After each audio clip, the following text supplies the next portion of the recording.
I got an offer at ByteDance and I received 4 interview questions in 3 rounds of technical interviews. Of the 4 interview questions, 2 of them are Leetcode hard difficulty and another 2 are medium difficulty. And I want to share all my interview questions with you. So in this video, we're going to talk about the first interview questions that I got. It is shortest path in a grid with obstacles elimination. So you have a grid and you're starting from the position 0, 0, and eventually you want to reach the position at the bottom right. Each cell of the grid can only have the value of 0 or 1. Now 0 signifies you can go through, but 1 means an obstacle. So in this grid, you can sort of see you can go from here, go from here, traverse through this path. Now another thing is you are given k chances of breaking an obstacle. So in this grid, you can break any of the obstacle 1 time. You are supposed to find what is the shortest number of steps that you can make in order to reach the end. If the path is not possible, you return -1. Now without k at all, we can see that there's only one path, right? It was the path I showed you previously. But with k equals to 1, you can break this cell and just go through from here, here, and here. So your answer will be 6. By the way, at each step, you can only move up, down, left, or right. Let's look at the other example. If you have a grid like this and k is 1, you cannot reach the end because k is not enough. Now if you move down or right, it will consume you 1k. So when you are here, k is 0. When you are here, k is also 0. You cannot proceed further. So there's no way for you to reach the end. You return -1. I have never done this question before. During the interview, I was stunned at first because this is a difficult question and I don't know how to approach it. So this is what I do when I'm in such a situation. I mention a direction and let the interviewer lead me. So I said, is this dynamic programming? Then the interviewer said, it is not dynamic programming. And he did mention that a lot of candidates go straight into dynamic programming straight away, but it is actually wrong. So then I said, oh, is this a greedy method? It is also not greedy. So just by probing a couple of questions, I can rule out a couple of algorithms that I know are definitely wrong. Sometimes the interviewers are nice enough to tell you that some directions are definitely wrong. Then I said, is it depth first search? Then he said no.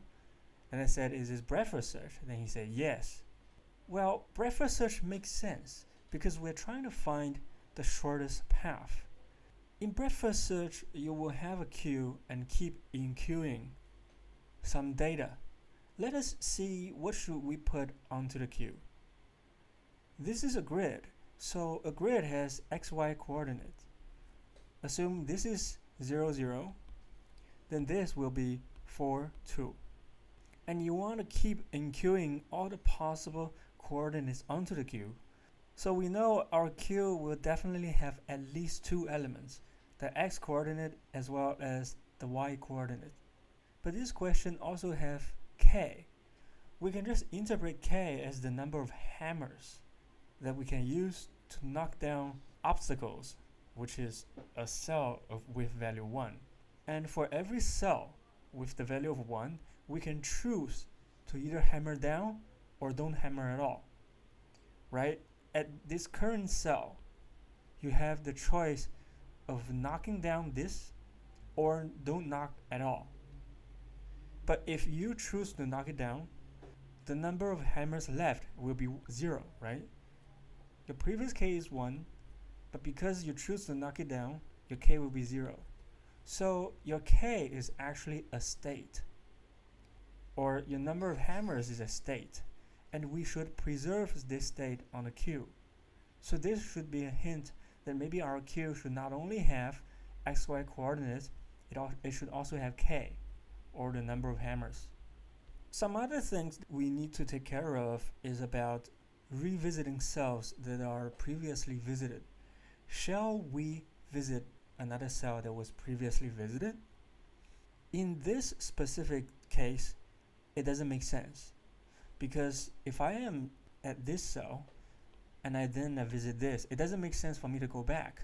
So no. So you can see for this test case, it doesn't make sense to go back. We should keep going. But is this always true? And here's the thing about an interview is that the interviewer does not give you all the edge cases. You are supposed to find out on your own. So let's think about, are there cases when we are supposed to revisit a cell that was previously visited? Let us look at this test case. You are supposed to start from here and reach here.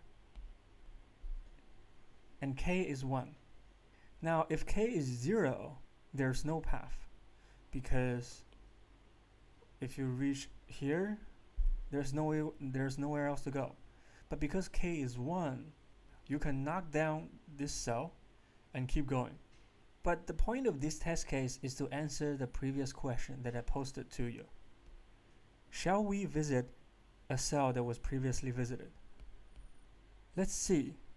So you are starting from 0, 0. X is 0, Y is 0, K is 1, number of steps is 0 because you haven't made any step yet. Now you can choose to either go down or go right. So let's say if you go down, your new X will be 1, 0, K will be 1 because you don't need to use a K, you don't need to use hammer. Your step will be 1 because you just made a step. Now if you choose to go right, your new X will be 0, Y will be 1, K will be 0 because you need to use a hammer. Your number of steps is 1. Then you pop the Q. Okay, so the next step will be step number 2. Let us examine going from here. So you can either go down or go right. If you go down, your X will be 2, 0, K is 1, the number of steps will be 2. Okay. Now if you go right, your XY will be 1, 1, your K will be 0, right? The number of steps will be 2. Okay, let us pop the Q and look at this position. This position, you can either choose to go right or go down. Now you cannot go down anymore because you ran out of K, so you cannot go down. You can go right. So what happens when you go right? You will be 0, 2. Number of K is still 0. Step is 2. Let's keep going. Bear in mind, I'm walking through this because we want to answer this question. Shall we visit a cell that was previously visited? For step number 3, let's say we are going from here. You can go right. Well, you can even go up. But let us work off the assumption that you cannot visit a cell that was previously visited. So let us only go right. Then your new XY will be 2, 1. Your K is still 1. And number of steps is 3. Well, I need to pop the Q. And I think we can also pop this Q. Now let us consider the cell at 1, 1. This cell. Now you can either go right or go down. Let us first look at going right. If you go right, your new X will be 1, 2. K is 0 because you don't have 0 to start with. Number of steps is 3. What happens if you go down? If you go down, your XY will be 2, 1, 0, 3. Now, our 2, 1 is previously visited, right? We have previously visited here. And now we have visited this cell again. During the interview, I thought it is foolish because I cannot wrap my head around why am I visiting it again. And for this instance, it doesn't make sense because my current K is 0. It's worse than I previously have. The more K we have, the better chance at reaching the end, right? It's like you're playing Mario. The more number of lives you have. So the more K you have, the more chances you get to break the obstacle. But what happens when our current K is greater than before? That situation will come later. So let us pop 1102 off of the queue and continue. Let's examine the cell at 02, which is this guy. Now this guy can go right. So if you go right, that will be 0, 3, 0, 3. And let us pop it off of the queue. By the way, just to make a sanity check, our front line is at here. This is our front line. And this is where we can reach within 3 steps. So let us look at the number 4 step. This number 4 step, you will be at 2, 2, 1, 4. And let us pop it off the queue. For this cell, you cannot go anywhere else. So let us just don't do anything, pop it off the queue. And for this cell, let's just make it go right. If you go right, that will be 0, 4, 0, 4. So as of right now, our front line is this and this. But here is where the problem happens. If you have a policy that does not visit a cell that was previously visited, you are stuck, right? Because the cell on the top was previously visited. You are essentially left with only one option, which is this guy, which is 0, 4, 0, 4. This guy has no hammer left. The state of its K is 0. So if it continue, it can at most reach here, and it will be stuck. Your answer will return -1. But actually, your answer should return this state, keep going up, going, and knock this guy down, and continue going. So naively thinking that don't visit a cell just because it's visited is wrong. The more accurate policy should be, we will revisit a cell if my K is greater than the previous K. Previously, when I visit this cell, the number of K is 0. But now, when I want to visit that cell, my K is 1. If I have more K, or more chances, or more lives than Mario, I have a potentially better chance at reaching the end than my previous chance. I really want to hammer home this point, so I have redrawn the grid and marked the front line at each number of steps. So this is when you're step number 0, number 1, number 2, number 3, and number 4. And I have also marked the K. What we have discussed previously was, shall we visit a cell that was previously visited? There is already a path, specifically this path, that visit this cell. But during that visit, the path only left with 0 hammers, or 0 K. For my current path, when I am here, I'm trying to decide, should I go up again and revisit this cell? And the answer is yes, because my current K is 1. 1 is greater than 0. Because 1 is greater than 0, I have potentially a better outcome. And we do have a better outcome. If we don't revisit it, we will be stuck here. But if we visit, we can go all the way and break this cell and reach the end. Now we can finally move on to the actual code. So let us first initialize some variables just to make our lives easier. So R will be row and C will be column. And let us have step equals to 0.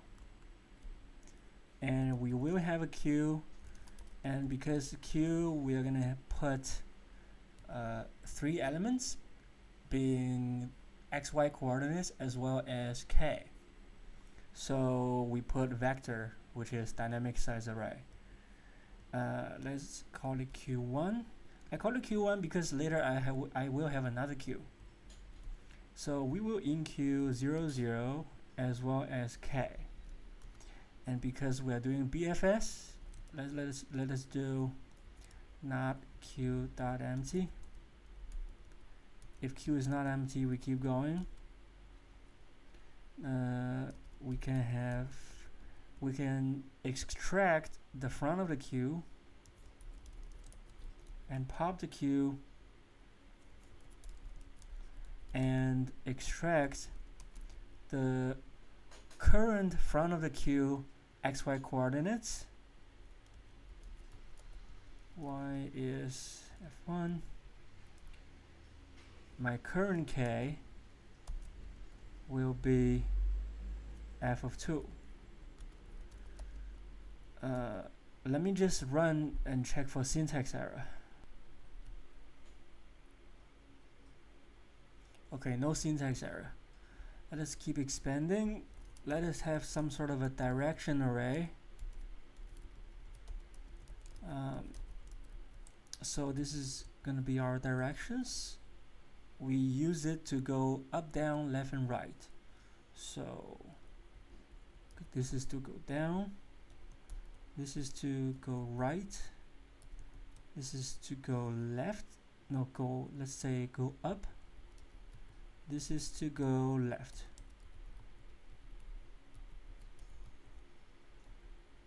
Something that is worth noticing is we are incrementing the global step in a batch.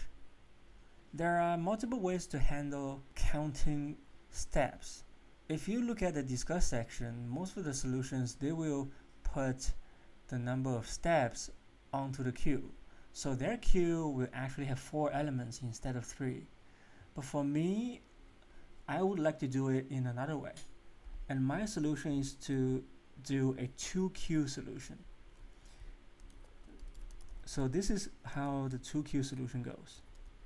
If it's the first time that you see this, it may throw you off of a loop, but if you understand, it actually makes sense.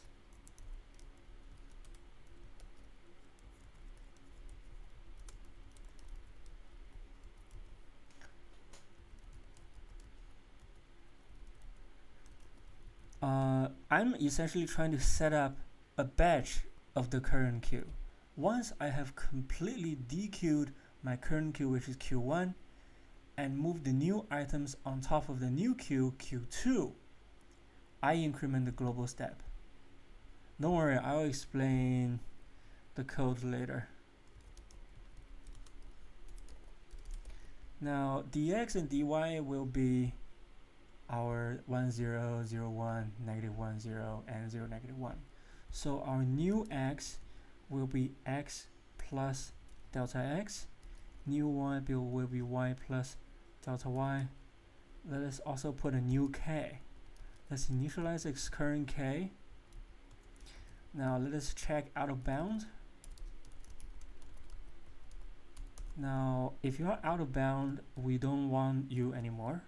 So when do you know you're out of bound? Less than 0, less than 0, equals to r, or and y equals to c. We don't want you anymore, so we continue. Oh, by the way, let's have a success condition. So when do we know we are successful? Is when our current x equals to r minus 1 and our y equals to c minus 1. We can just early return step. Yes. This is negative 1. Now we need to update our current k. No, we need to update our new k, because if the new cell is 1, we need to consume a k, right? We need to break a hammer. So we need to check the new x, the new y, is it a 1? If it is a 1, we need to consume a hammer. So if our new hammer is in the valid range, valid means it's greater than negative 1, we will enqueue. So now we will enqueue to Q2.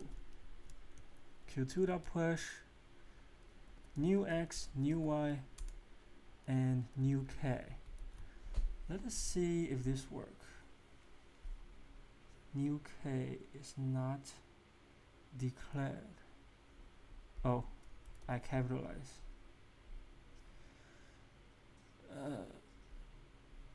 Okay, let us submit. Oh, I left out the condition for checking whether a cell is revisited. So let's create another array, 2D array that is of equivalent size as the original size, and make every value as -1. This -1 will actually be the k value. Initially, the k value is -1. I will only revisit a cell if my current k is greater than your previous k.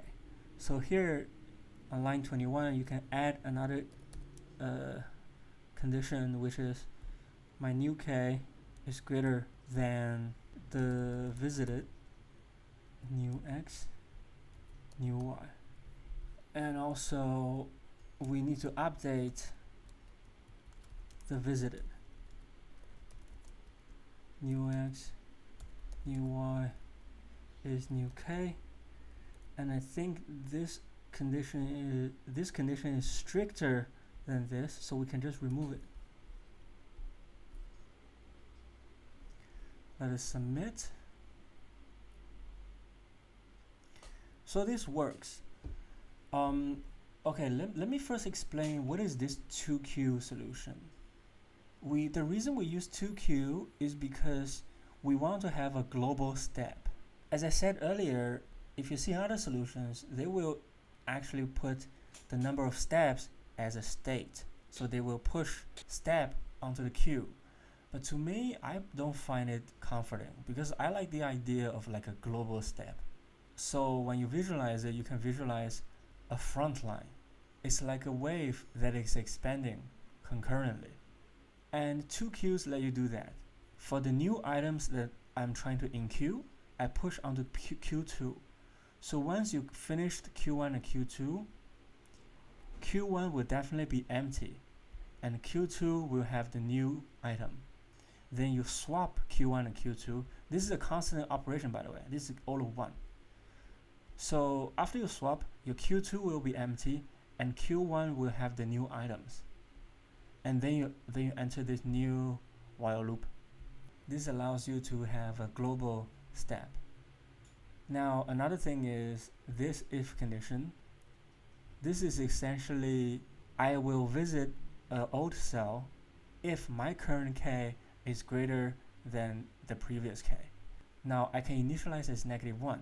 This is not the actual code I wrote during the actual interview, by the way.